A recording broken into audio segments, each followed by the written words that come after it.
প্রতি সম্মান জানাচ্ছি যে আপনারা মানে আমাদের এগুলো আপনারা মানে এগুলো জোরে বলে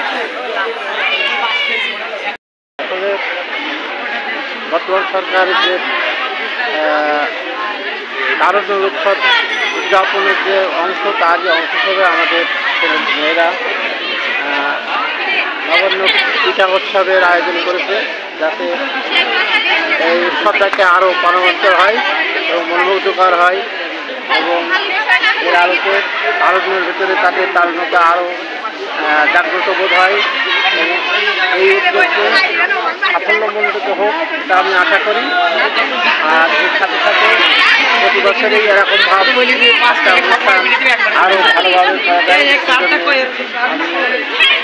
মেয়েদেরকে উৎসাহিত করব এই আশা ব্যক্ত করি আমি আমার সংক্ষিপ্ত নিবেদন।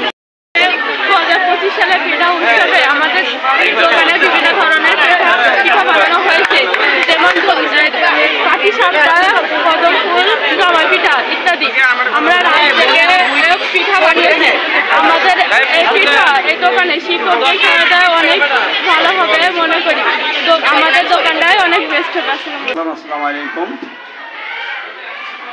বাংলাদেশ দ্বিতীয়বারের মতো স্বাধীনতা অর্জন করলো, তারই আলোকে যারা তাদের জীবনকে বিসর্জন করলো সেই দামাল ছেলেদের উদ্যোগে আমাদের তারুণ্যের উৎসব কানাইন মাধ্যমিক বিদ্যালয় কর্তৃক আয়োজিত আজকের এই যে পিঠা উৎসব, এটা তারই ধারাবাহিকতার একটা বিষয়।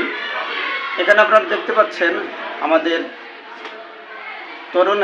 তরুণেরা স্কুলের শিক্ষার্থীরা, ছাত্রছাত্রীরা, তারা তাদের বিজয় বেশে তারুণ্যকে অগ্রাধিকার দিয়ে তারা কিন্তু পৃথিবী তথা বাংলাদেশকে জানিয়ে দিচ্ছে যে তারুণ্যরাই পারে সব কিছু বদলাতে। যেমন 71-এ তরুণরাই কিন্তু দিন বদলেছিল, এখানে 90-তে এরশাদের স্বৈরাচারী শাসককে এই তরুণরাই উৎখাত করেছিল। 24 সালের 36 জুলাই বলি আর 5ই আগস্ট বলি, এটাও কিন্তু এই তারুণ্যেরই একটা বহিঃপ্রকাশ।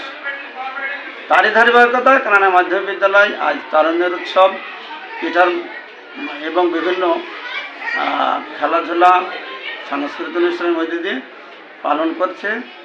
আমি আশা করি তরুণরা এইভাবেই একদিন এই দেশকে জয় করবে, বিশ্বকে জয় করবে, তথা